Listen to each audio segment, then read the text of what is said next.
والعاقبۃ للمتقین والصلاة والسلام علی سید الرسل وخاتم الانبیاء والمرسلین وعلی آلہ الطیبین واصحابہ الطاہرین،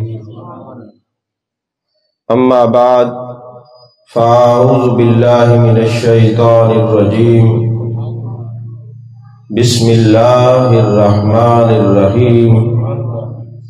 لقد جاءکم رسول من انفسکم عزیز علیہ ما عنتم حریص علیکم بالمؤمنین رؤوف الرحیم۔ صدق اللہ العظیم وصدق رسولہ النبی الکریم الامین المقین الرؤوف الرحیم۔ قال اللہ تبارک و تعالی فی شان حبیبہ مخبرا و آمرا، ان اللہ و ملائکتہ یصلون علی النبی یا ایہا الذین آمنوا صلوا علیہ وسلموا تسلیما۔ اللہم صل علی سیدنا و مولانا محمد وعلى آل سیدنا و مولانا محمد وبارک وسلم وصلی علیہ۔ الصلاۃ والسلام علیک یا رسول اللہ وعلى آلک واصحابک یا حبیب اللہ۔ تمام تعریفیں اللہ تبارک و تعالیٰ کے لیے ہے، جو خالق کائنات بھی ہے، مالک شش جہات بھی، جو احد بھی ہے، صمد بھی ہے، جس کی شان لم یلد بھی ہے ولم یولد بھی۔ لا تعداد ہدیہ درود و سلام بارگاہ سید الانام، شفیع رحمت، والی امت، شاہ خوباں، جان جانا، شہنشاہ حسینہ، سید سروراں، سیاہ لا مکان، تتیمہ دوراں، سرخیل زہرہ جمالا، رازدان ماوہا، شاہد ماتغا، صاحب علم نشرہ، معصوم آمنہ، احمد مجتبہ، حضرت محمد مصطفیٰ صلی اللہ علیہ وآلہ وصحبہ وبارک وسلم کی دربار ناز میں اپنی عقیدتوں، ارادتوں، محبتوں کا خراج پیش کرنے کے بعد الحمدللہ آج ہم اپنے آقا و مولا، اپنے نبی مکرم نور محتشم صلی اللہ علیہ وآلہ وسلم کے ذکر پاک کی مجلس میں حاضر ہیں۔ اللہ تعالیٰ سے دعا ہے کہ اللہ ہم سب کو اپنے محبوب کی محبت، محبوب کی اتباع میں جینے اور مرنے کی توفیق عطا فرمائے۔ عزیزان محترم، یہ محافل منعقد کرنا، محبوب کا ذکر کرنا، محبوب کی یاد میں بیٹھنا، یہ بہت بڑی نعمت ہے۔ اللہ نے قرآن میں فرمایا ان اللہ و ملائکتہ، بے شک اللہ اور اس کے سارے فرشتے، ملک ایک فرشتہ، ملائکہ کافی سارے فرشتے، ملائکتہ اس کے سارے فرشتے، یصلون علی النبی، وہ نبی مکرم صلی اللہ علیہ وسلم پر درود بھیجتے ہیں۔ یا ایھا الذین آمنوا صلوا علیہ وسلموا تسلیما، اے ایمان والو تم بھی اپنے نبی پر درود اور سلام پڑھا کرو۔ صرف ایمان والوں کو حکم ہے، جبکہ میرے آقا تو وما ارسلناک الا رحمۃ للعالمین ہے، سارے جہانوں کے لیے رحمت ہے۔ ارسلت الی الخلق کافہ، جتنی چیزیں اللہ نے تخلیق کی ہیں سب کے رسول ہیں۔ انی رسول اللہ الیکم جمیعا، سارے انسانوں کے رسول ہیں، سارے مسلمانوں کے رسول ہیں۔ آخر کوئی وجہ تو ہے، اللہ نے سب کو دعوت نہیں دی درود بھیجنے کی، فرمایا یا ایھا الذین آمنوا صلوا علیہ وسلموا تسلیما، اے ایمان والو تم درود اور سلام بھیجا کرو۔ عزیزان محترم، ایک علمی بات ہے، ذرا سوچنے کی بات ہے۔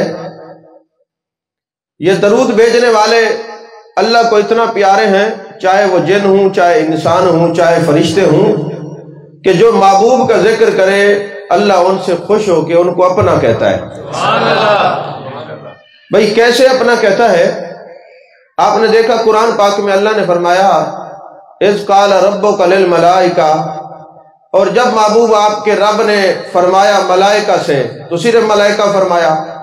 اذ قالت الملائکہ، قرآن میں متعدد بار فرشتوں کا ذکر ہے، اللہ نے ملائکہ فرمایا، یہ نہیں فرمایا کہ وہ کس کے ملائکہ ہیں، صرف ملائکہ کا ذکر ہوا۔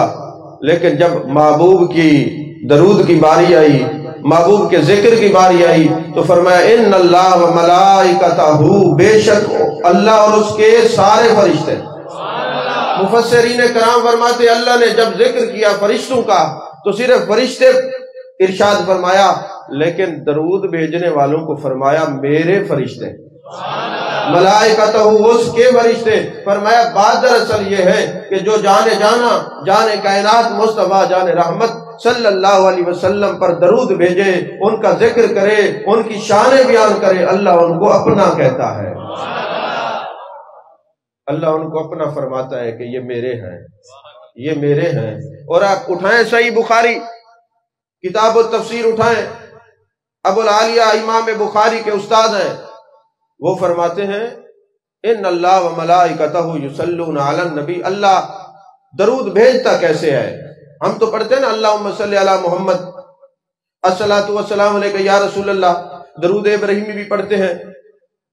اب وہ انہوں نے سوال اٹھایا صحیح بخاری شریف کے اندر کہ اللہ اپنے نبی پر درود کیسے بھیجتا ہے؟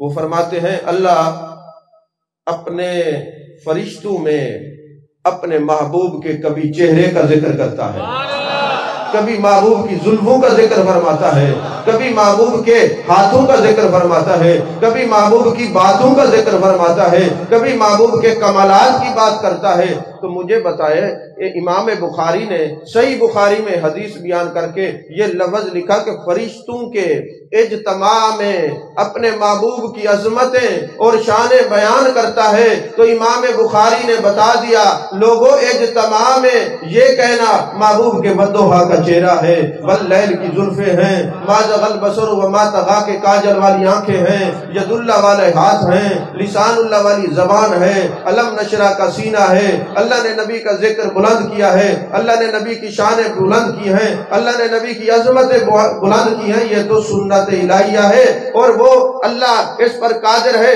کہ وہ فرشتوں کی جماعت اور اجتماع میں محبوب کی شانیں بیان کرتا ہے، عاشق مومنوں کے اجتماع میں اپنے نبی کی شانیں بیان کرتا ہے۔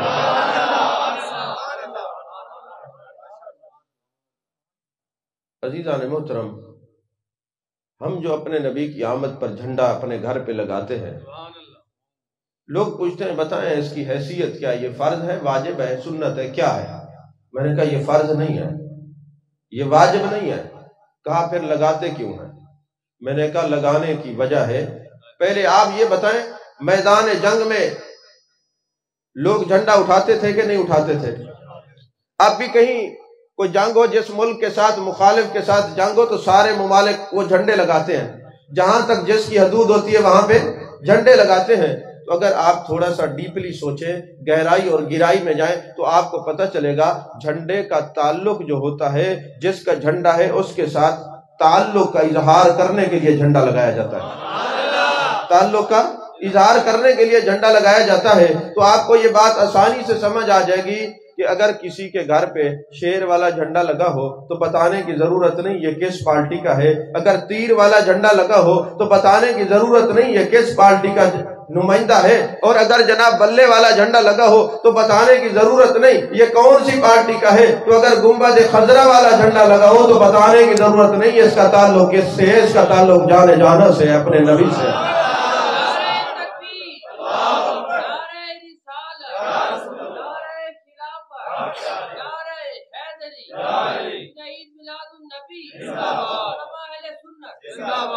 عزیزان محترم، اس بات کو یاد رکھیں، اہل ایمان اور اہل اسلام جو بات کرتے ہیں یا پیچھے قرآن کی تائید ہوتی ہے یا میرے مصطفیٰ صلی اللہ علیہ وسلم کے فرمان کی توحید ہوتی ہے۔ چند ضروری باتیں آپ توجہ سے سنیں، آپ کو کام آئیں گی۔ باحوالہ میں عرض کر رہا ہوں اور کوئی ایسی بات نہیں کروں گا جو قرآن و حدیث کے خلاف ہو، قیاس پر ہو یا عقل پر ہو، نہیں، یا قرآن میں ہوگا یا حدیث میں ہوگا۔ ہم لوگ محبوب کی ولادت کو عید کہتے ہیں، اور بعض ہمارے دوست اعتراض کرتے ہیں جی عید نہیں کہنا چاہیے، اور پھر جب ہم جھنڈیاں لگائیں، اپنے گھر کو چراغاں کریں تو وہ اعتراض کرتے ہیں۔ لیکن آپ نے دیکھا ہوگا جب ان کے اپنے اعتراض کرنے والوں کی بچوں کی شادی ہوتی ہے تو گھر میں چراغاں کرتے ہیں۔ جب ہم پوچھتے ہیں کیوں کر رہے ہو تو کہتے ہیں خوشی کا موقع ہے۔ تو ہم کہتے ہیں اللہ کے محبوب نے فرمایا لا یؤمن احدکم حتی اکون احب الیہ من والدہ وولدہ والناس اجمعین، لوگوں تم مومن نہیں ہو سکتے جب تک اپنے والدین، اولاد، کائنات کے ہر رشتے سے بڑھ کر مجھ سے محبت نہ کرو۔ تو یارو یہ کیسی محبت ہے؟ نبی کی آمد کے چراغاں پہ اعتراضات، اور اولاد کی محبت اتنا غالب ہے کہ چراغاں کر رہے ہو پھر اعتراض بھی نہیں ہے، اور پھر اپنے بچوں کا سالگرہ منا رہے ہو، اس پر بھی کوئی اعتراض نہیں۔ میں کہتا ہوں آپ کچھ بھی نہ کریں، 12 ربیع الاول کو صرف اپنے ہی بچوں میں کہہ دیں میرے بچوں آج نبی کی آمد کا دن ہے، گویا آپ نے میلاد منا لیا۔ یاد رکھیں، اس نعمت کو یاد رکھیں، اظہار کریں اس بات کا۔ کیوں کہ اگر محبوب نہ ہوتے تو آج پتہ نہیں ہم کس عذاب میں مبتلا ہوتے، محبوب نہ ہوتے تو ہمارے چہرے مسخ ہو جاتے۔ اللہ نے فرمایا وما کان اللہ لیعذبہم وانت فیہم، محبوب آپ نہ ہوتے تو میرا عذاب ہوتا، جہاں آپ ہوتے ہیں وہاں میرا عذاب نہیں ہوتا۔ تو آج ہم عذاب سے بچے ہوئے ہیں، یہ اپنے اعمال کی وجہ سے نہیں، حضرت آمنہ کے لال کی وجہ سے۔ آج ہمارے چہرے مسخ نہیں ہوتے، شکلیں بگڑتی نہیں ہیں، یہ ہمارا کوئی کمال نہیں ہے، یہ جان جانا کے وسیلے سے ہم بچے ہوئے ہیں۔ عزیزان محترم، تو جب ہم لفظ عید کہتے ہیں تو لوگ کہتے ہیں عید نہیں کہنا چاہیے کیونکہ کسی نبی کی ولادت کو عید نہیں کہا گیا۔ تو آپ لوگوں نے ایک نئی اختراع گھڑ لی ہے، اس کو عید میلاد النبی کہتے ہیں۔ میں نے کہا دیکھو اگر یہ عید نہ ہوتی تو عید فطر بھی نہ ہوتی، اگر یہ عید نہ ہوتی تو عید الاضحیٰ بھی نہ ہوتی۔ اور پھر کہتے جناب والا یہ تو عیدیں صرف 2 ہیں، آپ نے یہ عید میلاد النبی کیسے گھڑ لی؟ اب اس میں 2 سوال بنتے، ایک تو لفظ عید نہیں کہنا چاہیے، اور دوسرا یہ ہے کہ عیدیں صرف 2 ہیں۔ ذرا قرآن و حدیث سے غور کرتے ہیں، کیا عیدیں صرف 2 ہیں یا کوئی اور عید بھی ہو سکتی ہے؟ ابن ماجہ شریف پہلی جلد آپ اٹھائیں، ابتدائی صفوں کے اندر آپ کو ایک حدیث ملے گی۔ میرے آقا کریم صلی اللہ علیہ وسلم نے ارشاد فرمایا ان یوم الجمعۃ سید الایام، بے شک جمعہ سارے دنوں کا سردار ہے۔ ھذا عید للمسلمین، آپ کہتے ہیں کہ اور کوئی عید نہیں، میرے محبوب فرما رہے ھذا عید للمسلمین، یہ جمعہ جو ہے یہ عید ہے مسلمانوں کے لیے۔ یا رسول اللہ صرف مسلمانوں کے لیے ہے؟ جی مسلمانوں کے لیے، بلکہ میرے آقا نے فرمایا اللہ کے نزدیک یہ عید الفطر اور عید الاضحیٰ سے بھی افضل ہے۔ ابن ماجہ شریف کی حدیث پاک ہے، میرے آقا نے فرمایا یہ عید الفطر اور عید الاضحیٰ سے بھی افضل ہے۔ اے جانے جانا وجہ کیا ہے؟ فرمایا فیہ خلق آدم، اس دن آدم علیہ السلام کی تخلیق ہوئی۔ تو یارو ایمان سے بتائیں جس دن آدم کی تخلیق ہو وہ عید ہو سکتا ہے، تو جس دن میرے آقا کی ولادت ہو وہ عید کیوں نہیں ہو سکتا؟ وہ تو بدرجہ اولا عید ہوا۔ اور اگلا سوال یہ ہے کہ جمعے تو 52 بنتے ہیں، آپ کہتے ہیں کہ نہیں جی عید تو صرف 2 ہیں، یہ باقی تو بنتے نہیں۔ میں نے کہا یہ جو 52 جمعے ہیں، کہتے ہیں پھر اگر آپ اس کو عید مانتے ہیں تو عید پڑھتے کیوں نہیں؟ تو میں نے کہا ہم تو نبی کے حکم سے جمعہ کو بھی تو عید مانتے ہیں، تو جمعے والے دن بھی تو عید نہیں پڑھتے۔ ضروری نہیں کہ عید نماز پڑھے تو تبھی عید ہوگا، تو کہتے ہیں ہم جمعہ پڑھتے ہیں۔ میں نے کہا پھر عید کا وقت بتائیں، کسی مکتبہ فکر سے عالم سے پوچھ لیں عید کی نماز کا وقت کیا ہے، وہ کہیں گے صبح صادق کے بعد سے لے کر زوال سے پہلے پہلے تک۔ ہم تو جمعہ ظہر کے وقت پڑھتے ہیں نا، عید والے دن تو نہیں پڑھتے نا۔ عزیزان محترم، یہ ایک اظہار ہوتا ہے اپنے نبی سے محبت کا، اور اللہ نے فرمایا وَأَمَّا بِنِعْمَةِ رَبِّكَ فَحَدِّثْ، میری نعمتوں کا خوب چرچا کرو۔ اب مجھے یہ بتائیں اگر کسی کی آنکھیں سلامت ہے تو نعمت ہے، اگر کسی کو مکان ملتا ہے تو نعمت ہے، کسی کی زبان سلامت ہے تو نعمت ہے، ہمیں جو کچھ ملا یہ ساری نعمتیں ہیں، مگر یہ تو ذرا سوچئے یہ نعمتیں ملی کس کی وجہ سے ہے؟ تو پتہ چلا نعمت عظمیٰ اور نعمت کبریٰ تو میرے مصطفیٰ کریم صلی اللہ علیہ وسلم کی ذات بابرکات ہے۔ تو اللہ نے فرمایا لقد جاءکم، تحقیق آ گئے تمہارے پاس، لقد جاءکم رسول من انفسکم، محبوب ایسے آئے تمہارے پاس۔ یہ لقد جاءکم آمد کا ذکر کر رہا ہے، قد جاءکم من اللہ نور و کتاب مبین۔ میں اکثر اس بات کو بتاتا رہتا ہوں، نئے دوست بیٹھے ہیں، ایک یونیورسٹی میں میرا لیکچر تھا تو ایک صاحب کھڑے ہو کے، وہ پی ایچ ڈی کے اسٹوڈنٹ تھے، مجھے کہنے لگے ڈاکٹر صاحب آپ یہ بتائیں، آپ جو لفظ یہ میلاد مناتے ہیں، محبوب علیہ السلام کا میلاد مناتے ہیں، تو مجھے یہ بتائیں کہیں قرآن میں لفظ میلاد لکھا ہوا ہے؟ اگر قرآن میں لفظ میلاد نہیں ہے تو پھر آپ میلاد نہ منایا کریں۔ میں نے کہا دیکھیں میرے آقا نے فرمایا اگر ایک ایک لفظ قرآن پاک کا واضح بتا دیا جاتا تو پھر کئی اونٹ کتابوں کے لدے ہوتے۔ ہم نے عقل اور خیرت کے مالک جو لوگ ہیں ان کو یہ بتا دیا ہے خیر الکلام ما قل و دل، بہترین کلام وہ ہوتا ہے جس کے ایک لفظ پہ غور کرے تو سمندر کے سمندر تمہیں علم کے نظر آئے۔ تو لہذا عقل والے اور علم والے اس کو جانتے ہیں۔ تو آپ نے یہ سوال کیا ہے کہ اگر لفظ میلاد قرآن میں ہے تو اس کو منایا کریں، اگر لفظ میلاد نہ ہو تو نہ منایا کریں۔ میں نے کہا اسلام کا بنیادی عقیدہ کیا ہے؟ کہتے توحید۔ میں نے کہا لفظ توحید قرآن میں ہے؟ دکھا سکتے ہیں تو دکھا دیں۔ وہ کہنے لگے قل هو اللہ احد، یہ توحید نہیں تو کیا ہے؟ وَإِلَٰهُكُمْ إِلَٰهٌ وَاحِدٌ، یہ توحید نہیں تو کیا ہے؟ میں نے کہا لَقَدْ جَاءَكُمْ، یہ میلاد نہیں تو کیا ہے؟ قد جاءکم، یہ میلاد نہیں۔ آمد مصطفیٰ صلی اللہ علیہ وسلم کا تذکرہ کرنا، کوئی کہے کچھ بھی ہو جائے ہم نبی کی آمد کا ذکر نہیں کرتے، مجھے ایمان سے بچائیں۔ بتائیں یہ کہ جب قرآن پڑھتے ہیں لقد جاءکم رسول من انفسکم، یہ نبی کی آمد کا ذکر نہیں تو کیا ہے؟ قد جاءکم من اللہ نور و کتاب مبین پڑھتے ہیں، یہ نبی کی آمد کا ذکر نہیں تو کیا ہے؟ ارے آپ نبی کے ذکر سے کہاں تک بچیں گے؟ جب آپ قرآن کی تلاوت کرتے ہیں الحمد سے لے کر والناس تک سارا میرے نبی کی تعریف ہے۔ جب آپ وما ارسلناک الا رحمۃ للعالمین پڑھتے ہیں تو یہ بھی نبی کی تعریف ہے۔ جب آپ والضحیٰ واللیل اذا سجا پڑھتے ہیں یہ بھی میرے نبی کی تعریف ہے۔ جب یا ایھا النبی انا ارسلناک شاہدا پڑھتے ہیں یہ بھی میرے نبی کی تعریف ہے۔ جس وقت آپ انا اعطیناک الکوثر پڑھتے ہیں یہ بھی میرے آقا کی تعریف ہے۔ جب آپ محمد الرسول اللہ پڑھتے ہیں یہ بھی میری آقا کی تعریف ہے۔ مومن مسلمان تو نبی کے ذکر سے بچ ہی نہیں سکتا، جو مومن ہوگا ہر وقت ذکر کرنا ہی پڑے گا۔ عزیزان محترم، لقد جاءکم رسول من انفسکم، انفس ترین لوگوں میں یہ محبوب آئے ہیں، انفس ترین لوگوں سے یہ رسول تشریف لائے ہیں۔ اور عزیز علیہ ما عنتم حریص علیکم بالمؤمنین رؤوف الرحیم، یہ ایسے رؤوف الرحیم نبی ہیں جب مومن پر کوئی بات گراں گزرتی ہے تو محبوب کے قلب نازنی پر بھی گراں گزرتی ہے۔ یعنی مومن کا اور میرے آقا علیہ السلام کا کنیکشن ایسے جڑا ہوا ہے، ایسے مضبوط ہے۔ اللہ نے فرمایا یا ایھا الذین آمنوا صلوا علیہ وسلموا تسلیما، اور دوسرے مقام پہ قرآن میں فرمایا النبی اولیٰ بالمؤمنین من انفسہم، ایمان والو میرا نبی تمہاری جان سے بھی زیادہ قریب ہے۔ یعنی مومن کا تعلق اپنے نبی سے ایسے ہے، اتنا قرب کا تعلق ہے، اتنا قرب کا تعلق ہے، جب مومن کے دل پر کوئی بات بوجھ بنتی ہے وہ سیدھی گنبد خضرا کے مکی کے قلب نازنی پر گراں گزرتی ہے۔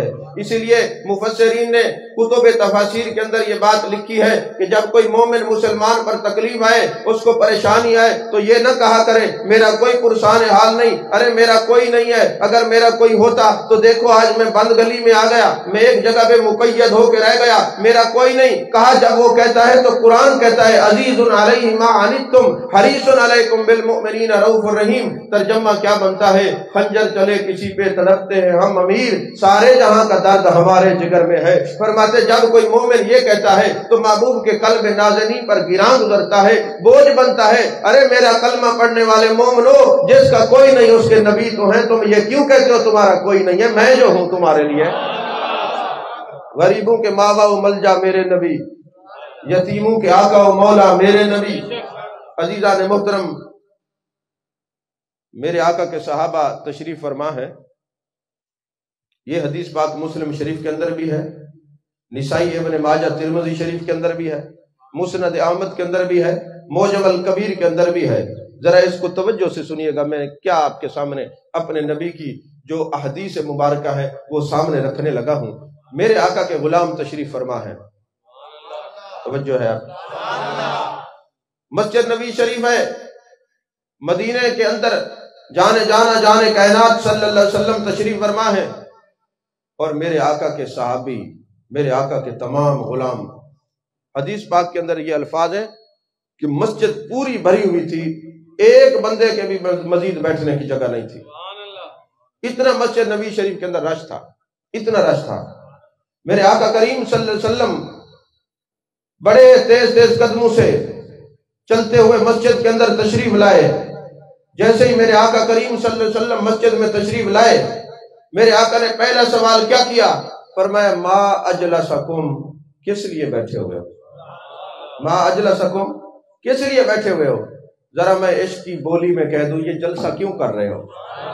بھئی دیکھیں، آپ جب ان گھر والوں نے یہ جگہ سجائی ہوگی تو محلے والوں نے پوچھا تو ہوگا خیر تو ہے، کیا کر رہے ہو؟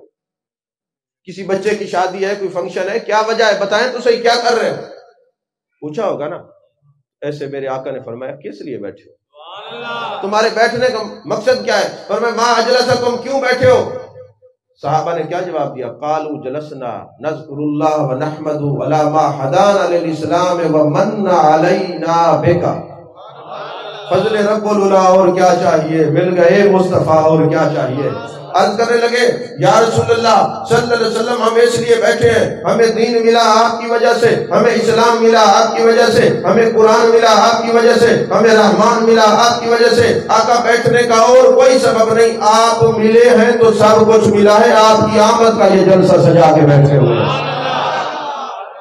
آپ کی آمد کا یہ جلسہ سجا کے بیٹھے ہوئے ہیں۔ پیچھے ہو جو تھوڑے سے، آپ کی آمد کا جلسہ سجا کے بیٹھے ہوئے ہیں۔ اب میں آپ سے ایک سوال پوچھتا ہوں، کیا میرے محبوب جانتے نہیں ہیں کہ یہ کس لیے بیٹھے ہو؟ نبی کا معنی ہے غیب کی خبر دینے والا۔ میرے آقا تو سب کچھ جانتے ہیں، میرے آقا تو علوم غیبیہ رکھتے ہیں۔ اب عالم ما کان و ما یکون ہے، آپ جانتے ہیں، اللہ کی عطا سے جانتے ہیں۔ عالم الغیب اللہ ہے، میرے آقا مطلع علی الغیب ہیں۔ اب وہ کب اطلاع دیتا ہے، وہ دینے والا جانے یا اطلاع دینے والا جانے۔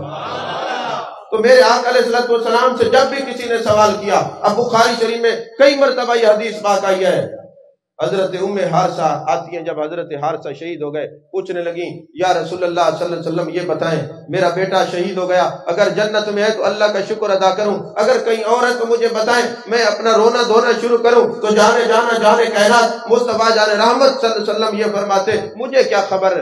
لیکن محبوب نے بتایا نبی کہتے اس کو ہے جو سب کچھ جانتا ہے۔ نبی کی عطا، اللہ کی عطا سے نبی غیب کی خبریں جانتا ہے۔ نبی کا معنی ہے غیب کی خبر دینے والا۔ آپ نے فرمایا اے پوچھنے والی میری صحابیہ، یہ نہیں کہ مجھے پتہ نہیں، سن، جنتیں ایک نہیں کئی جنت ہیں، جو سب سے اعلیٰ جنت ہے اس کا نام جنت الفردوس ہے۔ میں دیکھ رہا ہوں تیرا بیٹا ہر سماں ٹہل رہا ہے۔ عزیزان محترم، میرے آقا کریم صلی اللہ علیہ وسلم جانتے ہیں، پھر بھی پوچھ رہے ہیں کس لیے جلسہ کر رہے ہو؟ محدثین کہتے ہیں محبوب نے جو پوچھا کس لیے بیٹھے ہو، تاکہ بعد میں آنے والے بیٹھیں تو ان کی بھی عظمت کا اظہار کر دوں، میرے ذکر میں اور میری آمد کے جلسے میں آنے والے تمہاری کوئی اہمیت ضرور ہے۔ اور میرے آقا نے فرمایا ما اجلسکم قالوا جلسنا نذکر اللہ ونحمد علی ما ہدانا للاسلام ومن علینا بک۔ محبوب آپ کی آمد کا جلسہ کریں، کیوں؟ قرآن ملا آپ کی وجہ سے، اسلام ملا آپ کی وجہ سے، دین ملا آپ کی وجہ سے، ہدایت ملی آپ کی وجہ سے، رحمان ملا آپ کی وجہ سے۔ یہ باتیں ہم بھی تو مانتے ہیں نا، بولیے تو صحیح، ہمیں سب کچھ ملا آپ کی وجہ سے نا، الحمدللہ مانتے ہیں نا۔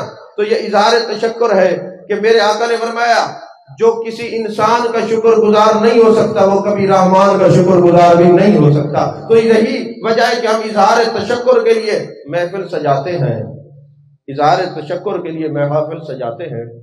میرے آقا نے فرمایا قسم اٹھاؤ اس لیے بیٹھے ہو، قسم اٹھاؤ اس لیے بیٹھے ہو، کوئی اور مقصد نہیں۔ انہوں نے کہا واللہ خدا کی قسم اس لیے بیٹھے ہیں۔ میرے آقا نے فرمایا میرے صحابہ کسی بہتان کی وجہ سے، تہمت کے سبب سے میں نے نہیں پوچھا۔ بات دراصل یہ ہے، ابھی جبریل امی آئے ہیں، انہوں نے مجھے بتایا ہے یا رسول اللہ صلی اللہ علیہ وسلم، یہ آپ کے غلام زمین پر بیٹھ کر آپ کی آمد کا ذکر کر رہے ہیں، آپ کی آمد کا جلسہ کر رہے ہیں، اظہار تشکر کی محفل سے جا کے بیٹھے، ان اللہ یباہی بکم الملائکہ، ان کو بتا دیجئے یہ زمین پر بیٹھ کر آپ کی آمد کا جلسہ کر رہے ہیں، اللہ عرش بری پر ان پر فخر فرما رہا ہے، اللہ فخر فرما رہا ہے۔ اچھا چلے، یہ بات آپ نے حدیث پاک سماعت کر لی، میں نے 6 کتابوں کا حوالہ دیا کہ یہ حدیث مسلم شریف میں ہے، نسائی میں ہے، ابن ماجہ اور ترمذی میں ہے، مسند احمد میں ہے، معجم الکبیر میں ہے، یہ حدیث کا حوالہ دے دیا۔ اب 2 باتیں بڑی قابل توجہ ہیں۔ ایک بات تو یہ ہے کہ میرے آقا نے فرمایا جنتی وہ ہے جو معنا علیہ و صحابی، جو میرے اور میرے صحابہ کے راستے پہ چلتا ہے۔ اب صحابہ کا کیا راستہ تھا کہ محبوب آپ کی وجہ سے جو ہمیں نعمتیں ملی ہیں اس لیے ہم اظہار تشکر کر رہے ہیں، تو پتہ چلا جس کو نعمت ملی ہے اس پر لازم ہو جاتا ہے وہ اظہار تشکر کرے۔ اس کو میں آگے بیان کرتا ہوں، لیکن اگلی بات یہ ہے کہ کسی کے ذہن میں یہ سوال ہے کہ جناب ڈاکٹر صاحب نے تو اتنی کتابوں کا حدیث کا حوالہ دے دیا، چلو حدیث ہوگی مان لیتے ہیں، لیکن اگلا سوال ذہنوں میں یہ پیدا ہوتا ہے کہ صحابہ نے یہ کیا اور اللہ نے فخر فرمایا، آج 1450 سال بیت گئے، آج جو ہم یہ کام کر رہے ہیں تو کیا واقعی ہم پر بھی اللہ فخر فرماتا ہے؟ کیا یہ نعمت ہمیں بھی دے گا کہ نہیں؟ توجہ ہے آپ کی؟ ابھی تقریر شروع نہیں ہوئی، ابھی میں صرف آپ کو دیکھ رہا ہوں کہ آپ کیسے محبت سے سنتے ہیں، اپنے نبی کی تعریف کیسے سنتے ہیں،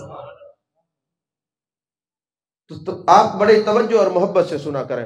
اصل میں بات یہ ہے، ہماری جو محافل ہوتی ہے نا وہ بڑی ڈسپلن اور بڑی محبت اور بڑے ادب و آداب کی ہیں، کیونکہ جس محفل کا تعلق محبوب سے جڑا ہو، جس چیز کی نسبت محبوب سے ہو جائے وہ اعلیٰ ہوتی ہے۔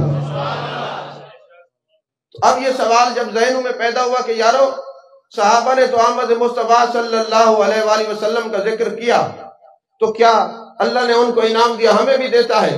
اب اٹھائیں کتاب الحج، باب الحج، مسلم شریف میں یہ حدیث پاک ہے، میرے آقا علیہ الصلوۃ والسلام تشریف فرما ہے، 9 ذی الحج ہے، حج کا موقع ہے، 9 کا دن ہے، میدان عرفات ہے، عصر کے بعد کا وقت ہے، مغرب سے پہلے کی بات ہے، محبوب نے فرمایا میرے صحابہ لبیک اللہم لبیک کی صدائیں، خاموش ہو جاؤ، بلند کرنا چھوڑ دو، ذرا خاموشی اختیار کرو، انصتو، ذرا خاموش ہو جاؤ، میں کوئی خطبہ ارشاد فرمانا چاہتا ہوں۔ محبوب نے کیا خطبہ دیا؟ میرے آقا نے فرمایا میرے صحابہ تمہیں مبارک ہو، اللہ نے آج سے تمہیں سلام بھی بھیجا ہے، بخشش کا پیغام بھی بھیجا ہے، اللہ کروڑا رحمت نصیب فرمائے۔ حضرت سیدنا فاروق اعظم رضی اللہ تعالیٰ عنہ کی مزار مقدسہ پر آپ نے عرض کی یا رسول اللہ صلی اللہ علیہ وسلم ھذا خاصۃ لنا، آقا یہ ہمارا خاصہ ہے یا بعض والوں کے لیے ہے؟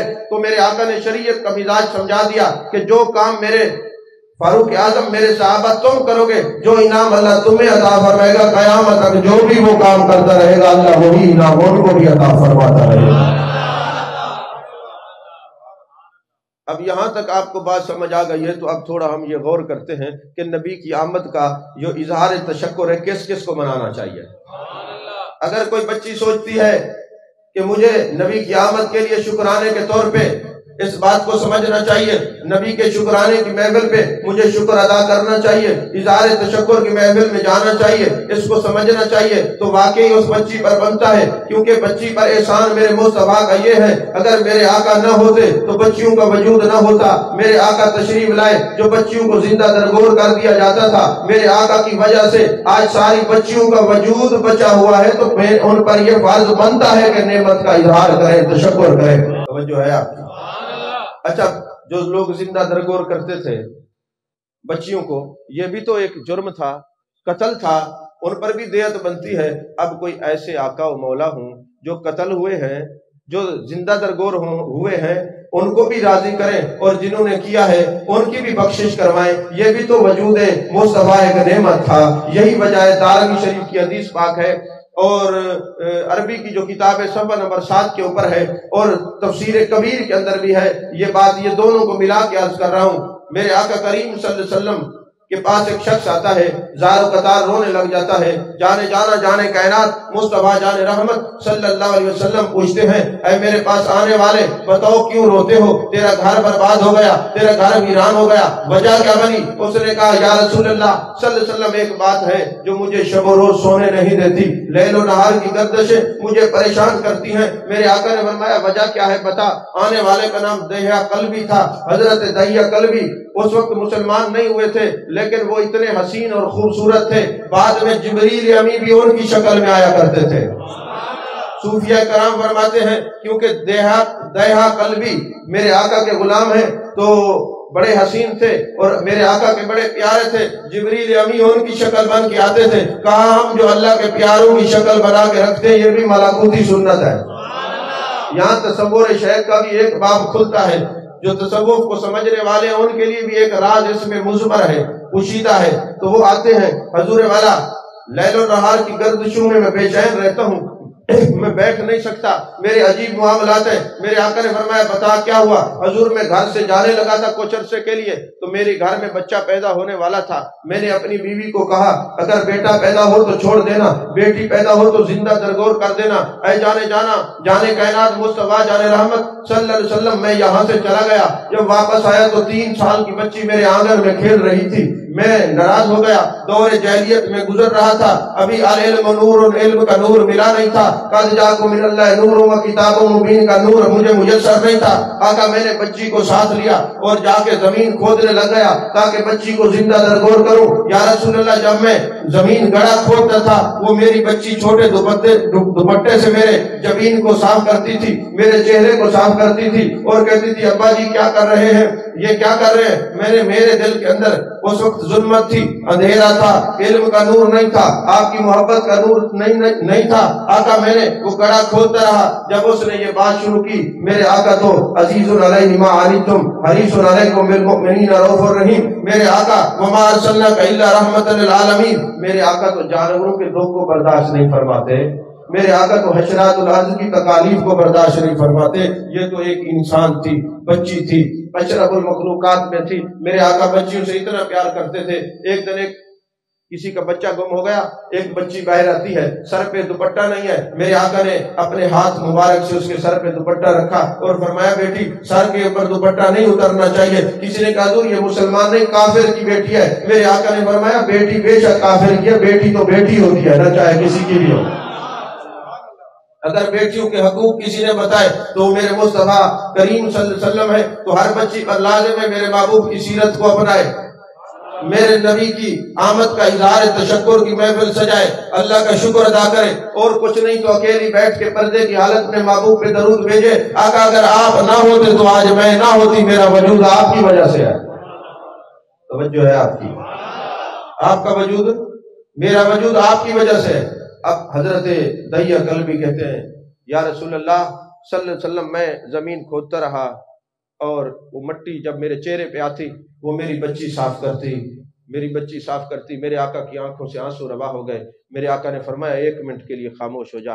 صحابہ کہتے ہیں محبوب کی آنکھیں اشک بار ہیں، چہرہ متغیر ہے، آپ زار و قطار رو رہے ہیں اور فرماتے ہیں تجھے کوئی خوف نہیں آیا؟ حضور خوف آتا ہے آپ کی محبت کی وجہ سے، خوف آتا ہے آپ کی نسبت کی وجہ سے۔ آقا میں تو دور جاہلیت میں گزر رہا تھا، مجھے کیا خبر تھی، لیکن یا رسول اللہ صلی اللہ علیہ وسلم میں نے اپنی بچی کو زندہ درگور کر دیا۔ جب اس کے سینے میں مٹی آئی تو اس نے کہا ابا جی مجھے درگور نہ کریں، زندہ درگور نہ کریں، چھوڑ دیں، میں تمہارے گھر میں واپس نہیں آؤں گی لیکن زندہ درگور نہ کریں۔ حضور وہ چیختی رہی، چلاتی رہی، میں نے اس کے اوپر مٹی ڈال دی اور میں واپس آ گیا۔ آقا آج کئی صدیاں گزر گئی، کئی سال گزر گئے، کافی عرصہ گزر گیا، میں سو نہیں سکتا، اس بچی کے رونے کی آوازیں میرے کانوں میں پڑتی ہیں، حضور میں بے چین ہو جاتا ہوں، حضور اس کے رونے کی آوازیں مجھے سونے نہیں دیتی، مجھے سونا میسر نہیں ہے، آرام میسر نہیں ہے، شب و روز جاگتا رہتا ہوں۔ میرے آقا علیہ السلام نے فرمایا اب کس لیے آیا؟ آقا جب سے اعلان ہوا وما ارسلناک الا رحمۃ للعالمین، جب سے اعلان ہوا قد جاءکم من اللہ نور و کتاب مبین، مجھے ایک روشنی نظر آئی کہ ایک ایسے نبی تشریف لا چکے ہیں جو خدا کو بھی راضی کریں گے، میری بچی کو بھی راضی کریں گے۔ میرے آقا نے فرمایا شرک میں کیے ہوئے جتنے گناہ ہوتے ہیں وہ دامن اسلام میں آنے کے بعد سارے معاف ہو جاتے ہیں، تو میرے دامن سے وابستہ ہو جا، کلمہ پڑھ لے، مسلمان ہو جا، میں تیرے خدا کو بھی راضی کروں گا، تیری بچی کو بھی راضی کروں گا۔ عزیزان محترم، اب بتائیں بچیوں پہ تو لازم ہے نا ان کا جو وجود ہے وہ محبوب کی اظہار تشکر کے لیے کچھ نہیں تو گھر میں بیٹھ کے درود شریف تو پڑھ ہی سکتی ہے نا، لیکن عجیب و غریب بچیوں کی ٹیمیں بنی ہوئی ہیں، یہ وہ بتاتی ہے میلاد نہیں کرانا چاہیے، یہ نہیں کرانا چاہیے۔ ارے میں نے آپ کے سامنے حدیث رکھی ہے کہ میرے آقا کے صحابہ کی سنت ہے کہ جس نعمت پر وہ بیٹھے ہوئے تھے وجود ان کا باقی تھا۔ آج کہیں جاؤ نا یونیورسٹیز میں تو یقین فرمائے طرح طرح کے لوگ کھڑے ہو جاتے ہیں، عجیب قسم کے سوالات کرتے ہیں۔ اگلے دن ایک بندہ مجھے کہنے لگا جناب ڈاکٹر صاحب آپ اسلام کی بات کرتے ہیں، آپ انسانیت کی بھی بات کیا کریں، آپ اسلام کی بات کرتے ہیں انسانیت کی بات کیا کریں۔ میں نے کہا بیٹے مجھے یہ بتاؤ اس انسان کو انسان بنانے والی ذات بھی میرے مصطفیٰ کریم صلی اللہ علیہ وسلم کی۔ آپ اس بات پہ اتفاق کریں گے جب بچہ پیدا ہوتا ہے، مسلمانوں کی بات کر رہا ہوں، جب دوسرے بیٹھے ہوں گے پھر ان کی بات کروں گا، جب بچہ پیدا ہوتا ہے اس کے کان میں اذان دیتے ہیں، یہ سنت ہے فرض ہے؟ بولیے۔ لڑکا اس کا ختنہ کرنا سنت ہے فرض ہے؟ یہ خط بنوانا، یہ داڑھی، یہ بال صاف کرنے، یہ خوشبو لگانا، یہ اچھے کپڑے پہننا، یہ ساری سنتیں ہیں نا۔ اگر کوئی کہے میں تو انسان ہوں مجھے اسلام کی ضرورت نہیں، ذرا 6 مہینے یہ ناخن اور یہ بال یا اس طرف توجہ نہ دے، 6 مہینے کے بعد پتہ ہی نہیں چلے گا انسان کا بچہ بیٹھا ہے یا ریچھ کا بچہ بیٹھا ہے۔ اس انسان کو حسین بنانے والی میرے محبوب کی ذات ہے، اس انسان کو مزید حسن اور نکھار دینے والی میرے آقا کریم صلی اللہ علیہ وسلم کی ذات ہے۔ اور یاد رکھیں اللہ نے قرآن میں فرمایا کنتم خیر امہ، محبوب تیری امت سارے امتوں سے اعلیٰ۔ مجھے یہ بتائیں باقی امتوں پر جو عذاب آیا ہے جن گناہوں کے سبب سے آیا، وہ گناہ تو اس امت میں اس سے بھی زیادہ ہے۔ پہلے جب کوئی گناہ کرتا تھا تو اس کے دروازے پہ کندھا ہوتا تھا، لکھا جاتا تھا قدرتی طور پہ کہ اس نے یہ گناہ کیا ہے، چہرے مسخ ہو جاتے تھے، کوئی ریچھ بندر اور ہاتھی بن جایا کرتا تھا۔ لیکن آج سب کچھ کرتے ہیں لیکن پھر بھی کچھ نہیں ہوتا۔ یہ کوئی تمہارے اعمال کی وجہ سے نہیں ہے، یہ ہمارے اعمال کی وجہ سے نہیں ہے، یہ حضرت آمنہ کے لال کی وجہ سے۔ اور پھر اگلی بات یہ اللہ نے قرآن میں فرمایا کنتم خیر امہ، آپ پورے قرآن کا مطالعہ کریں، اللہ نے باقی امتوں کی جو گمراہی والی باتیں ہیں وہ بیان کی ہیں، ان کی برائیاں تو بیان کی ہیں، اچھائیاں بیان نہیں کی، لیکن اس امت کے بارے میں فرمایا کنتم خیر امہ، یہ عیب کرے پھر بھی کنتم خیر امہ۔ امام فخر الدین رازی نے کہا ایک دن مجھے خیال آیا باقی امتیں گناہ کرتی ہیں، اللہ نے اس کے عیب بیان کیے، عذاب بیان کیا، اور اس امت کو کہا کنتم خیر امہ، کنتم خیر امہ۔ کہتے میرے دل سے ایک ہی جواب آیا، اے فخر الدین رازی تو ادیان کا تقابل کر رہا ہے، اللہ تو وضحا کے چہرے کو دیکھ رہا ہے، یہ امت نبی کی نسبت میں جڑی ہوئی ہے، اس نبی کی وجہ سے اللہ اس کی اعمال نہیں دیکھتا، فرماتے کنتم خیر امہ۔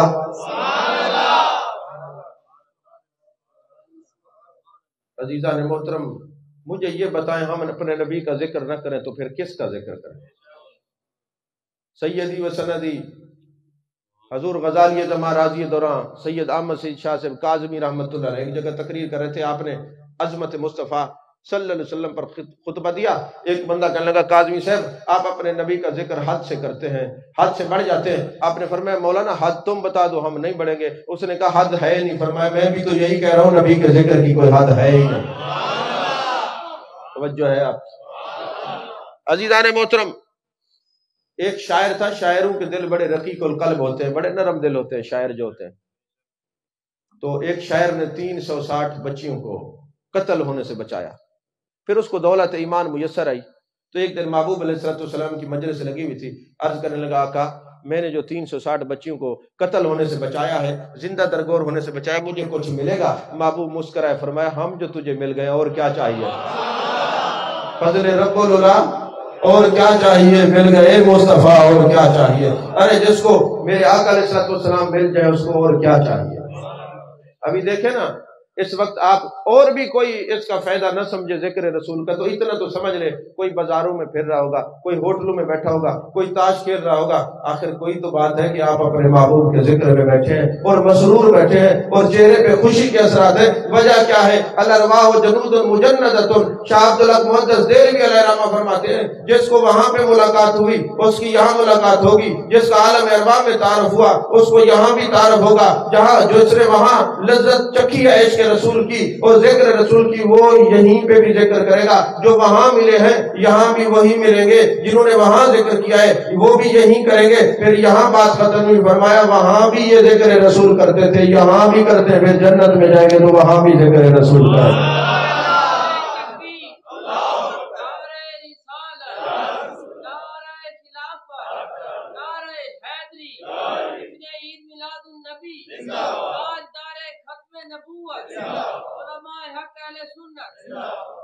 عزیزان محترم، بچی پر لازم ہے نبی کا شکر کرے، اظہار تشکر، شکریہ ادا کرے۔ حضور آپ ہیں تو میں ہوں۔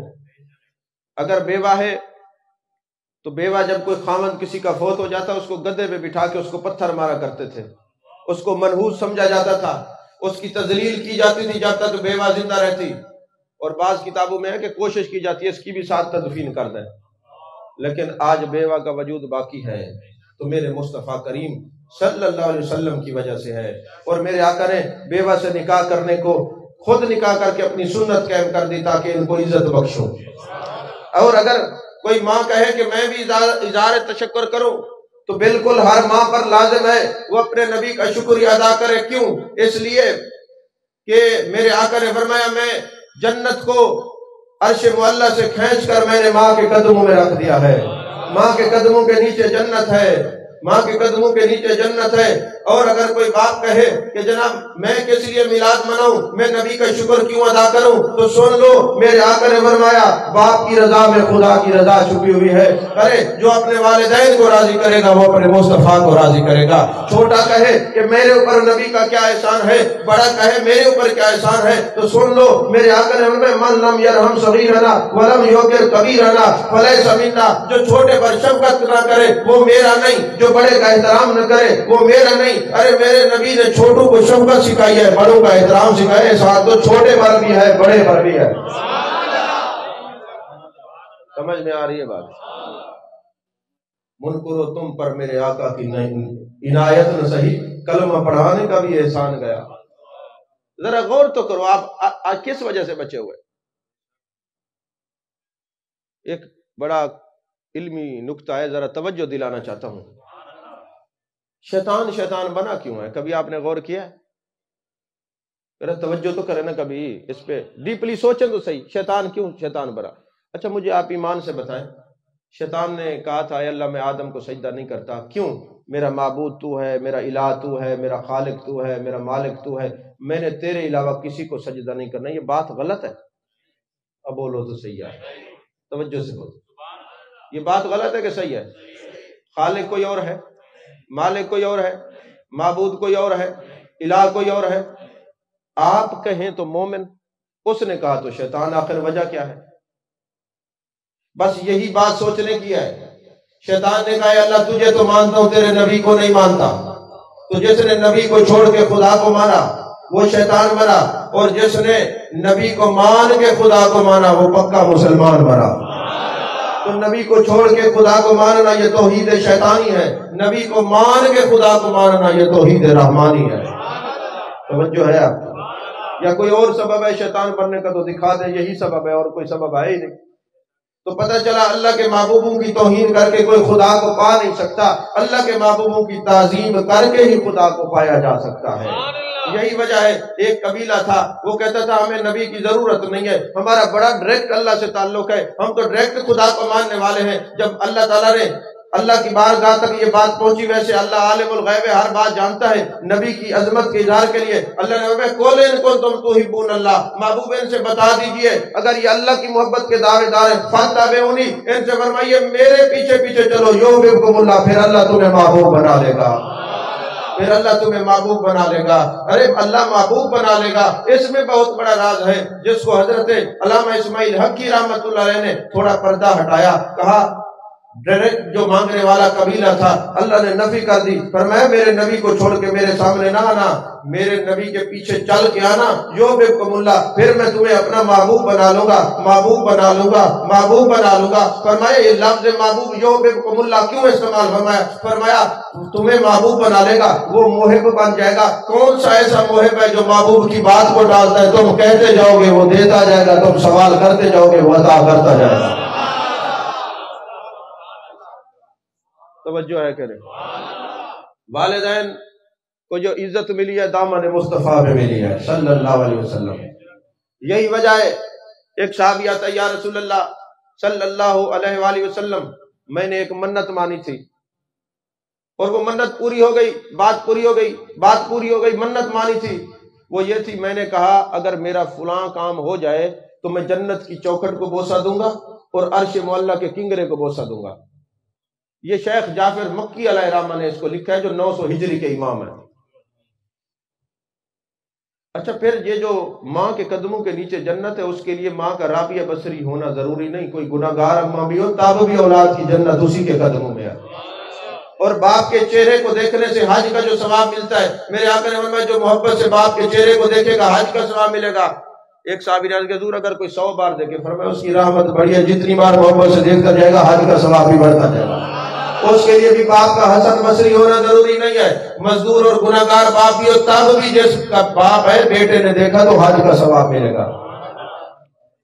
توجہ ہے آپ کی عزیزان محترم۔ اب یہ بندہ آتے حضور میں نے منت مانی ہے اور وہ میرا کام ہو گیا ہے، تو پھر میں کیسے پورا کروں؟ میرے آقا نے فرمایا کیا؟ حضور میں نے منت مانی ہے کہ میں جنت کی چوکھٹ کا بوسہ دوں گا اور عرش کے کنگرے کا بوسہ دوں گا۔ حضور میرا کام ہو گیا ہے لیکن اب میں کیا کروں؟ میرے آقا علیہ السلام نے فرمایا جا ماں کے قدموں کا بوسہ لے لے، جنت کی چوکھٹ کا بوسہ لیا، باپ کے ماتھے کا بوسہ لے لے، تو نے عرش کے کنگرے کا بوسہ لیا۔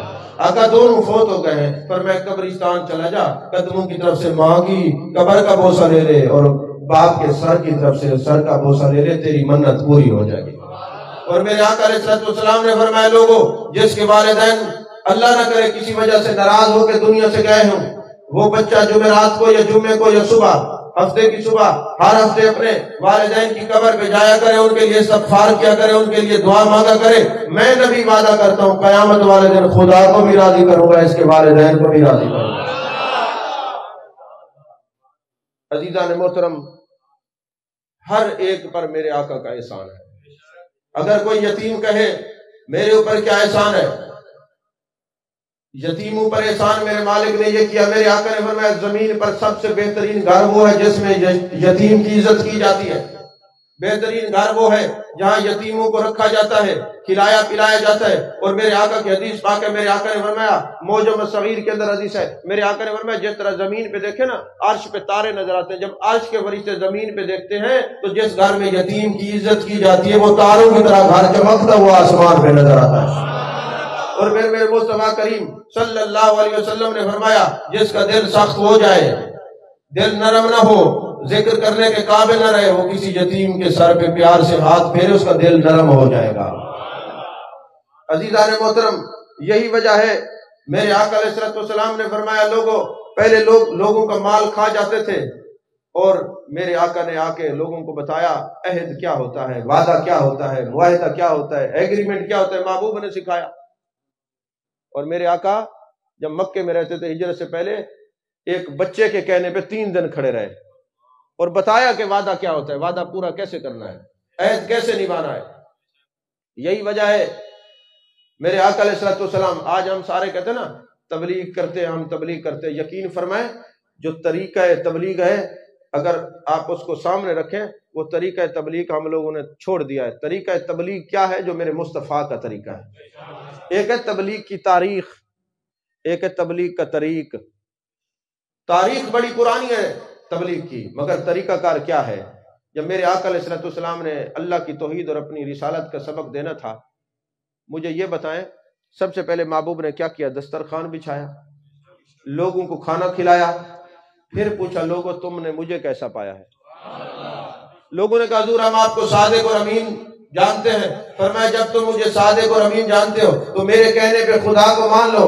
تو صوفیاء کہتے ہیں، امام شارانی لکھتے ہیں، لوگوں تبلیغ کا اصل طریقہ یہ ہے کہ لوگوں کے لیے دسترخوان بچھایا جائے، ان کو کھانا کھلایا جائے، پھر اپنا آپ اپنے کردار گفتار سے بنایا جائے، پھر رب کا راستہ بتایا جائے۔ یہی وجہ یہ طریقہ اس وقت اولیاء میں رہ جائے، صوفیاء میں رہ جائے، باقی ہر جگہ ناپید ہو گیا، یہ ملتا نہیں۔ لیکن اولیاء آج بھی اسی طرح تبلیغ کر رہے ہیں جس طرح میرے مصطفیٰ کریم صلی اللہ علیہ وسلم نے تبلیغ کی ہے۔ اور وعدہ پورے کرنے کا تو میرے آقا نے فرمایا، مسلمان تو مسلمان، اگر تم نے غیروں سے بھی وعدہ کیا ہے تو اس کو پورا کرے، عہد جس سے بھی کیا ہے، ایگریمنٹ جس سے بھی کیا ہے، اسے وعدہ پورا کرے۔ یہی وجہ ہے کہ جب حدیبیہ کا معاہدہ ہوا تھا، اگرچہ حدیبیہ کا معاہدہ آج سوشل میڈیا پہ کئی نام نہاد اسکالر بھی اس کے اوپر اعتراض کر رہے ہیں، جی یہ تو عقل کے خلاف ہے۔ عقل تیری کہاں، تم تو نبی کی حکمت کے تابع ہونا چاہیے نا، تمہیں عقل کا استعمال کیوں کرتے ہو؟ یہی وجہ ہے کہ میرے آقا علیہ السلام جو ایگریمنٹ تھا وہ بظاہر بڑا خطرناک تھا کہ جو بندہ مسلمان ہو کر نبی پاک صلی اللہ علیہ وسلم کے پاس چلا جائے گا، میرے آقا اس کو واپس کرنے کے پابند ہوں گے، اور جو ادھر سے بھاگ کے ادھر جائے گا وہ واپس نہیں کریں گے۔ ان کو نادانوں کو کیا خبر، نبی والا نبی کو چھوڑ کے ان کے پاس کیسے جائے گا؟ ان کو چھوڑ کے تو ادھر آ جائیں گے، لیکن کوئی نبی والا تو ادھر نہیں جاتا۔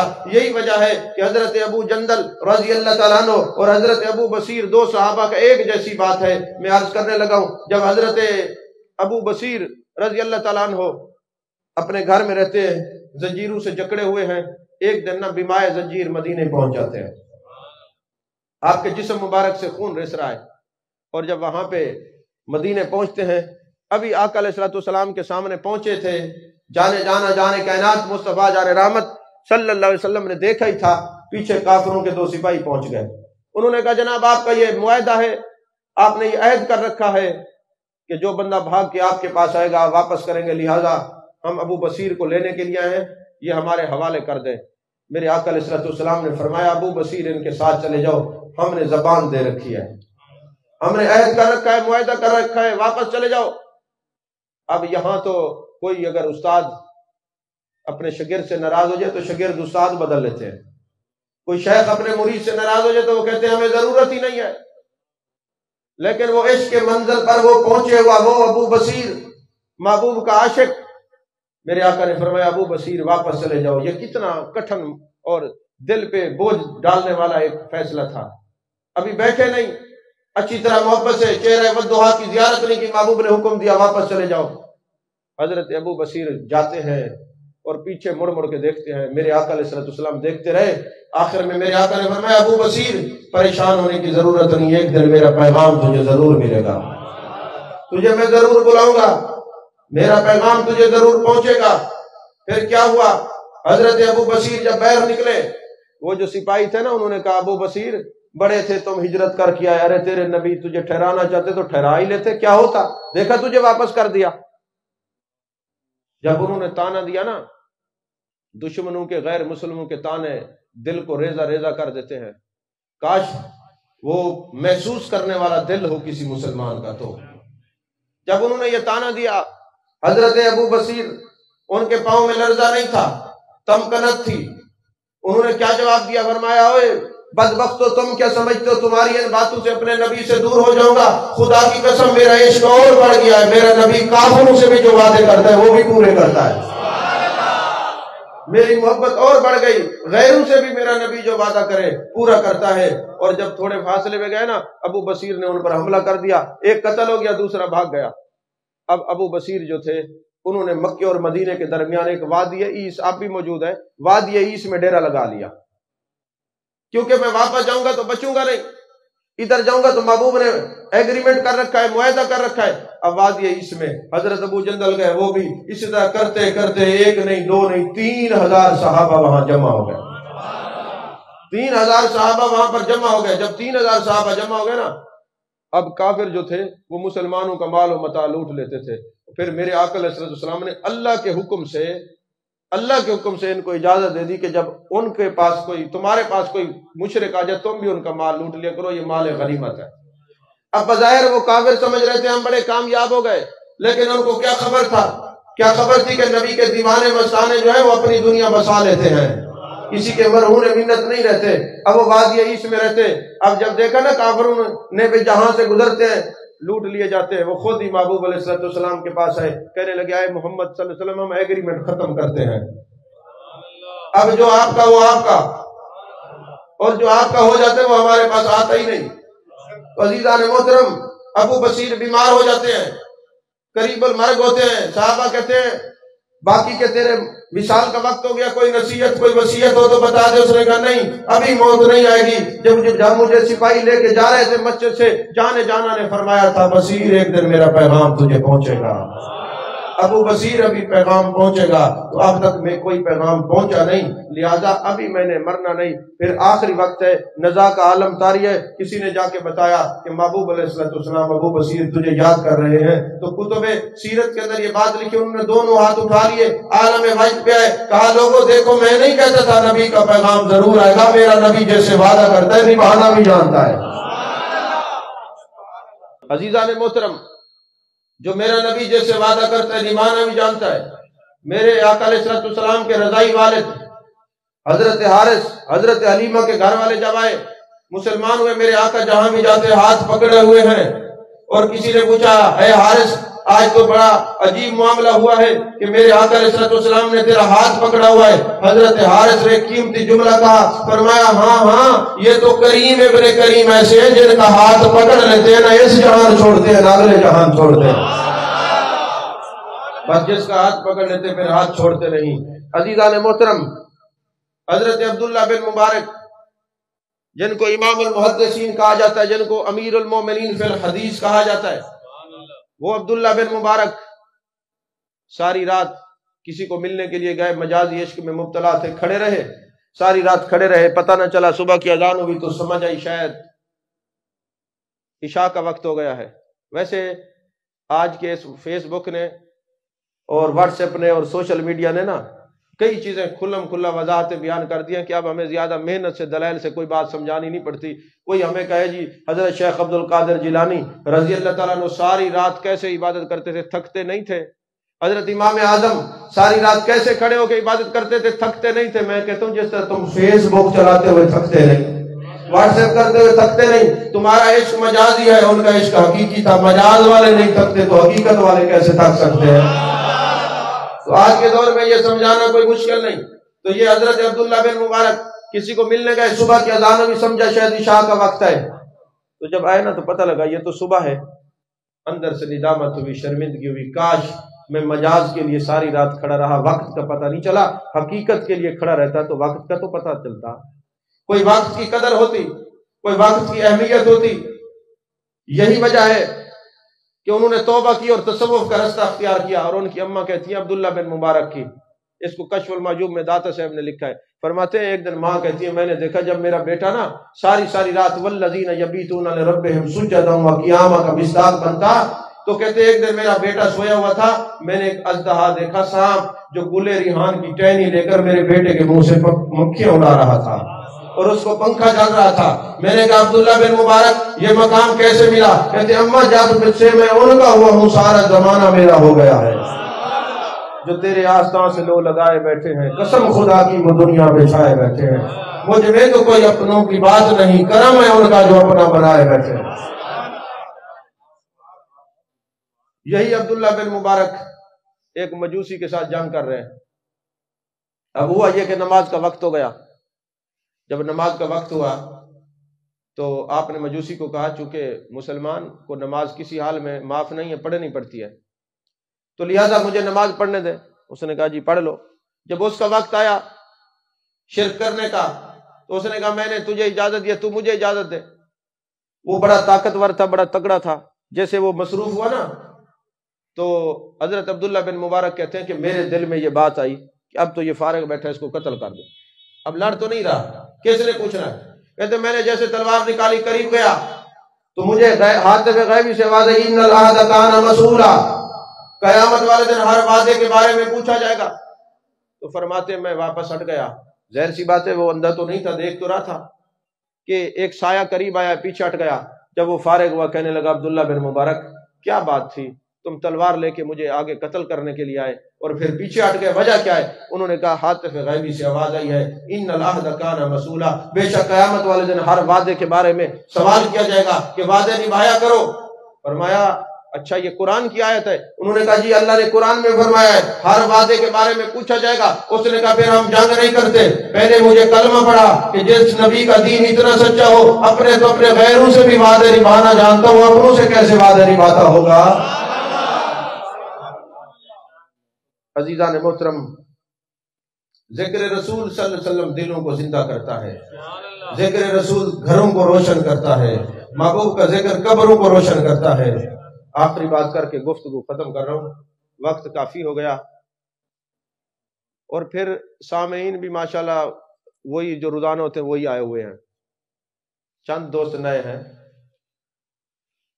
آخری بات، اگر کوئی کہے ہم پردیسی ہیں اور ہمیں کیا ضرورت ہے ہم اظہار تشکر کریں، یتیم کریں، بیوہ کریں، عورتیں کریں، بڑے کریں، چھوٹے کریں، ہم تو پردیس میں رہتے ہیں، ہمیں سرکار نے کیا دیا؟ عزیزان محترم، وَمَا أَرْسَلْنَاكَ إِلَّا رَحْمَةً لِلْعَالَمِينَ، جو بھی اس عالم میں سب پر میرے آقا کا کرم یکساں ہے۔ ایک مرتبہ ایسا ہوا، حضرت فاروق اعظم رضی اللہ تعالیٰ عنہ کی مجلس لگی ہوئی ہے، ایک کیس آتا ہے آپ کی بارگاہ میں۔ اچھا آپ کبھی حضرت فاروق اعظم رضی اللہ تعالیٰ عنہ کی عدالتی فیصلے پڑھے نا تو حیرت ہوتی ہے کہ یورپ نے آپ کے تمام عدالتی نظام اور آپ کے احکامات کو نافذ کر رکھا ہے۔ ایک دن آپ کے پاس ایک فیصلہ آیا، ایک باپ آتا ہے کہ حضور میرے بیٹے نے مجھے مارا ہے، آپ نے فرمایا اس کو بلایا جائے۔ جب بیٹا آیا پوچھنے لگے کیوں مارا ہے؟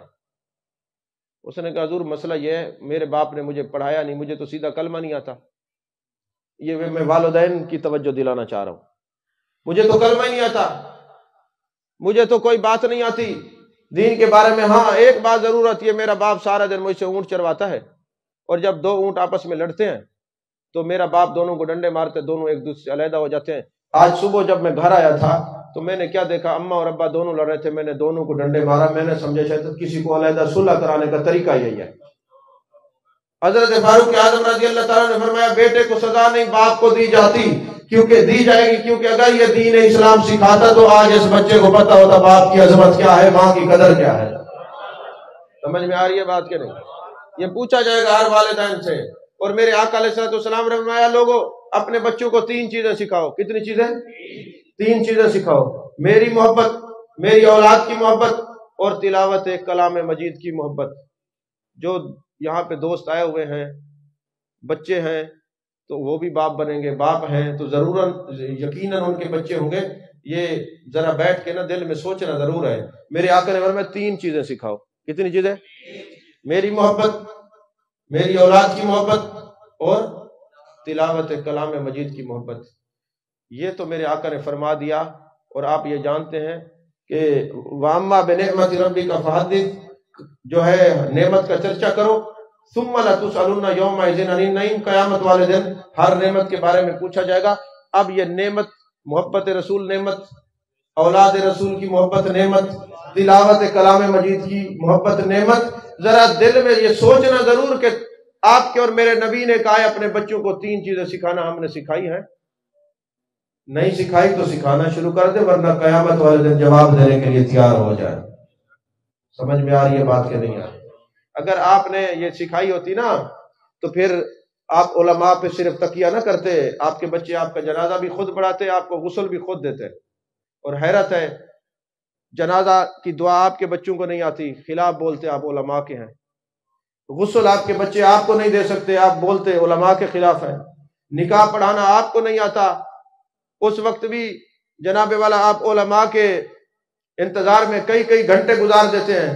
ارے یہ علماء نہ ہوتے، یہ تو تمہارے محسن ہیں، اگر یہ نہ ہوتے تو آج تمہارا نسب ٹھیک نہ ہوتا، تمہارے بچے حلال ہی نہ ہوتے، یہ تو حلال ہی ہونے کا نکاح یہ پڑھاتے ہیں، نسب تمہارا ٹھیک ہوتا ہے، یہ تمہارے محسن ہیں۔ نہیں سمجھ آئی؟ یہ وہ درد کی باتیں ہیں، اور آپ لوگ جب بھی اٹھتے ہیں ان کے خلاف باتیں کرتے ہیں، یہ ایسے یہ ایسے یہ ایسے۔ یقین کریں آج کل تو مساجد کی انتظامیہ بڑی فرعون بنی ہوئی ہے، تھوڑی سی کوئی عالم بات حق کی کر دے نکال دیتے ہیں پکڑ کے، وہ کہتے ہیں ہماری مرضی کے مطابق بات کرو۔ یہ تو پتہ لگے گا نا جس کے پیچھے نمازیں پڑھتے ہو اور اس کے خلاف بولتے ہو، نمازیں اپنی ضائع کرتے ہو۔ کاش تمہیں پتہ چل جاتا امام کی قدر و قیمت کیا ہوتی ہے۔ امام جو ہے وہ دین کا خادم ہے، نہ تمہارا خادم ہے نہ تمہاری مسجد کا خادم ہے۔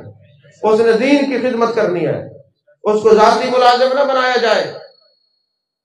اب تو مصیبت ایک اور یہ بھی پڑی ہوئی ہے، جنازے میں چلے جاؤ نا تو جنازے کے اندر کی دعا آپ کو نہیں آتی اور بیر والی دعا ایک طبقہ نہیں مانگنے دیتا۔ ابے کے لیے آپ نے کیا کیا ہے؟ ذرا سوچیں، یہ درد کی باتیں، ہنسنے کی باتیں نہیں ہیں، یہ سوچنے کی ہیں۔ اگر آپ نے بچوں کو کچھ نہ سکھایا اور پھر ماشاءاللہ آپ تو سبحان اللہ ایسے کپڑے اتار کے مولوی صاحب کو کہیں ابا فوت ہو گیا اس کے اندر کوئی مصیبت نہ ہو، جوتی مولوی صاحب کو، برتن مولوی صاحب کو، اور باپ ابے کا موبائل اور لیپ ٹاپ اپنے پاس، اس میں بیماری نہیں ہے؟ اتنا آپ نے حقیر کر دیا دین اسلام کو۔ الحمدللہ میرا طالب علمی کا زمانہ تھا، میری یہ خواہش تھی کہ لوگ یہ سمجھتے ہیں کہ یہ جو علماء اپنے پیٹ کے لیے جاتے ہیں، اور میں نے کہا ہے اللہ مجھے اتنی توفیق دے میں جہاں بھی جاؤں اللہ کی رضا کے لیے جاؤں، پیسے بٹورنے کے لیے نہ جاؤں، تاکہ لوگوں کی آنکھوں میں آنکھ ڈال کے نبی کی محبت کی بات کر سکوں۔ اور آپ لوگ جانتے ہیں جہاں میں جمعہ پڑھاتا ہوں جس مسجد میں 20 سال ہو گئے 1 روپیہ بھی حرام ہے، کبھی پیسہ نہیں لیا، اور 1 بجے کے بعد جگہ ہی نہیں ملتی، اتنا رش ہوتا ہے۔ کس لیے؟ میں نہ انتظامیہ سے پیسے لیتا ہوں نہ میں ان کی بات سنتا ہوں، جو بات آتی ہے دل میں حق کی کرتا ہوں۔ عزیزان محترم، اس بات کو یاد رکھیں، اگر انتظامیہ کا بچہ اعلیٰ سکول میں پڑھے گا اور مولوی صاحب کا بچہ اس وجہ سے نہیں پڑھ سکا، فیس نہیں بھر سکے گا، تو قیامت والے دن آپ کو جواب دینا ہوگا۔ اس بات کو بھی ذہن نشین رکھیں۔ یہ نہیں علماء کی خدمت مجھ پر بھی فرض ہے، آپ پر بھی فرض ہے، یہ ہمارے محسن ہیں، اگر یہ نہیں ہوں گے تو ہمیں کلمہ بھی سیدھا نہیں آئے گا۔ اکثر یونیورسٹیز میں جاتے ہیں نا لوگ، بچے بیعت ہوتے ہیں، مرید ہوتے ہیں، جب ان کو پہلا کلمہ پڑھایا جاتا ہے نا تو پڑھتے لا الہ الا اللہ محمد رسول اللہ۔ محمد الرسول اللہ نہیں آتا، سیدھا کلمہ نہیں آتا۔ اور حیرت یہ ہے کہ اگر کسی انجینئر کو کہہ دیا جائے کہ تم کوئی میڈیکل کا نسخہ لکھ کے دو، وہ کہتے ہیں نہیں آپ نقشے بنوا لیں، کوئی انجینئرنگ کی کوئی بات کر لیں، مجھے تو نہیں پتا۔ آپ یہ کسی ڈاکٹر سے پوچھیں، ڈاکٹر کو کہہ دے یار کوئی آپ نقشہ بنا دے، وہ کہتے ہیں یار مجھ سے تو میڈیسن جو مرضی ہے پوچھ لو، مجھے تو نہیں پتا۔ لیکن معاذ اللہ دین اتنا کمزور ہے، ایک آدمی چائے والے کو چھیڑ دے، کباڑیے کو چھیڑ دے، وہ سمجھتا ہے مجھ سے بڑا مفتی کوئی ہے نہیں۔ یعنی یہ ویلیو ہے ہماری دین کے اندر۔ یقین فرمائیں میرے آقا کی نگاہ ناز دیکھ رہی تھی، کل کو دین پڑھنے والوں کو لوگ حقیر سمجھیں گے اور تانے دیں گے، باتیں کریں گے، تم ایسے تم ایسے تم ایسے۔ تو محبوب نے فرمایا خیرکم من تعلم القرآن وعلمہ، تم میں سب سے بہتر وہ ہے جو قرآن پڑھے اور پڑھائے، قرآن سیکھے اور سکھائے۔ علماء پر محبوب نے دل پہ تسلی ہے، دست شفقت رکھا تسلی کا کہ لوگوں تمہیں کوئی کچھ کہے تم نے نہیں دیکھنا، تمہارا نبی جو تمہیں اچھا کہہ رہا ہے، تمہیں کسی کی بات سننے کی ضرورت ہی نہیں ہے۔ تو آخری بات میں عرض کر رہا تھا، حضرت فاروق اعظم رضی اللہ تعالیٰ کی بارگاہ میں مقدمہ آیا، حضور والا مقدمہ یہ ہے کہ ایک نوجوان ہے، اس نے میرے باپ کو اونٹ کی ہڈی ماری ہے، قتل کر دیا، لہٰذا ہمیں تو دیت چاہیے، قصاص چاہیے۔ آپ نے اس کو طلب کیا، فرمایا تم نے مارا؟ اس نے کہا جی میرے اونٹ اس کے کھیت میں چلے گئے تھے، اس نے اونٹ کی ہڈی سے میرے اونٹوں کو مارا تو میں غصے میں آ گیا، بدل ناخواستہ چاہتا نہیں تھا، میں نے بھی وہ ہڈی ماری، اس کا باپ مر گیا۔ آپ نے فرمایا تم نے اقرار جرم کر لیا ہے، لہٰذا اب تجھے دیت میں قتل ہونا پڑے گا۔ اس نے کہا حضور میرے چھوٹے چھوٹے بہن بھائی ہیں، میرے والدین دنیا سے چلے گئے، کچھ سامان رکھ کے گئے، تو وہ صرف مجھے پتہ ہے کہاں رکھا ہے، وہ امانتیں میں واپس کروں، واپس آ جاؤں گا، مجھے 3 دن کی مہلت دی جائے۔ اب بڑا مجمع تھا، صحابی بھی بیٹھے تھے، تابعی بھی بیٹھے ہوئے تھے۔ حضرت فاروق اعظم رضی اللہ تعالیٰ عنہ نے پوچھا تم میں سے کون ہے جو اس نوجوان کی ضمانت دے؟ سب نے سر جھکا لیے۔ حضرت ابو ذر غفاری کھڑے ہوتے ہیں اور عرض کرتے ہیں اے امیر المومنین، میں اس نوجوان کی جو ہے نا ضمانت دیتا ہوں، اگر یہ 3 دن تک واپس نہ آئے تو میری دیت، میرا قصاص دے دیا جائے، میرا سر قلم کر دیا جائے۔ حضرت سیدنا فاروق اعظم رضی اللہ تعالیٰ عنہ نے حضرت ابو ذر غفاری کی یہ ضمانت منظور کر لی۔ وہ نوجوان چلا گیا، 3 دن جب گزرے، تیسرے دن وہ لیٹ ہو گیا، مجلس لگی ہوئی ہے، حضرت فاروق اعظم جلوہ گر ہیں اور سب پریشان ہیں کہ آج حضرت ابو ذر غفاری رضی اللہ تعالیٰ عنہ کا سر قلم ہو جائے گا۔ انہوں نے ضمانت دی ایک پردیسی کی جس کو جانتے بھی نہیں تھے، لیکن ضمانت کی وجہ سے اب دیت ان کو دینی پڑے گی، سب پریشان ہیں۔ حضرت فاروق اعظم رضی اللہ تعالیٰ عنہ کی آنکھیں اشک بار ہیں، یہ میرے نبی کے جید صحابی ہیں، ابو ذر غفاری ہیں۔ ابھی کیا ہوگا؟ اتنے میں دیکھا گرد و غبار اڑ رہی ہے، وہ نوجوان آتا ہے، سلام کرتا ہے، حضرت فاروق اعظم رضی اللہ تعالیٰ عنہ نے دیکھا کہ وہی نوجوان ہے تو فرمانے لگے اے ابو ذر غفاری، آپ یہ بتائیں جب آپ اس کو جانتے نہیں تھے اس کی ضمانت کیوں دی؟ آپ نے کیا جواب دیا؟ فرمایا اگر میں اس کی ضمانت نہ دیتا اور قیامت والے دن جانے جانا جانے کائنات مصطفیٰ جان رحمت صلی اللہ علیہ وسلم یہ پوچھ لیتے کہ ایک پردیسی تھا، اس کا کوئی پرسان حال نہیں تھا، میں نے یہ محبت کا دین سکھایا ہے تو میں ان کی مدد بھی نہیں کر سکے تو میں شرمندہ ہو جاؤں گا، اس لیے میں نے ضمانت دی ہے۔ آپ نے پھر دوسرا سوال کیا اس نوجوان سے کہ بیٹے اگر تم نکل جاتے، فرار ہو جاتے تو چلے جاتے، ہم نے تیرا پتہ تو پوچھا نہیں، لیکن تم واپس کیوں آئے؟ اس نے کہا حضور مجھے پتہ ہے یہ حضور کے جید صحابی ہے، نام ان کا حضرت ابو ذر غفاری رضی اللہ تعالیٰ عنہ ہے، تو میں اس وجہ سے ڈر گیا کہ قیامت کا دن ہوگا، جانے جانا پوچھیں گے تجھے ذرا لحاظ نہیں آیا کہ تیری خاطر میرے ایک جید صحابی نے اپنا نذرانہ کیا ہے، اپنا سر قلم کروایا، دیت دی ہے، تو میں اس وجہ سے ڈر آیا ہوں کہ قیامت والے دن میں جانے جانا کے سامنے شرمندہ نہ ہوں۔ اتنے میں جن کا باپ تھا وہ کھڑے ہو کے عرض کرتے حضور حضرت ابو ذر غفاری بھی نبی سے سرخرو، یہ نوجوان بھی سرخرو، اگر آقا نے یہ پوچھ لیا کہ اس نے جان بوجھ کے نہیں مارا تھا، پادر ناخواستہ ہڈی لگی مر گیا اور تم معاف نہیں کر سکتے تھے تو ہم بھی شرمندہ ہو جائیں گے، اے امیر المومنین ہم نے اپنے باپ کا خون اس کو معاف کیا ہے۔ عزیزان محترم، زندوں کو بھی محبوب کا احسان مند رہنا چاہیے۔ جو قبر میں چلے گئے میرے آقا نے فرمایا حیاتی خیر لکم و مماتی خیر لکم، میں دنیا میں آیا ہوں تمہاری ہدایت کے لیے، قبر میں گیا ہوں تمہاری شفاعت کے لیے، وہاں بھی فیضان نبوت جاری ہوگا۔ ہر ایک پر میرے آقا علیہ السلام کا احسان ہے، اور جن پر احسان ہے وہ نبی کا ذکر بھی منائیں گے، نبی کی یاد بھی منائیں گے، نبی کی میلاد بھی منائیں گے۔ اللہ ہم سب کو حضور کی محبت نصیب فرمائے، آمین۔ وآخر دعوانا الحمدللہ رب العالمین۔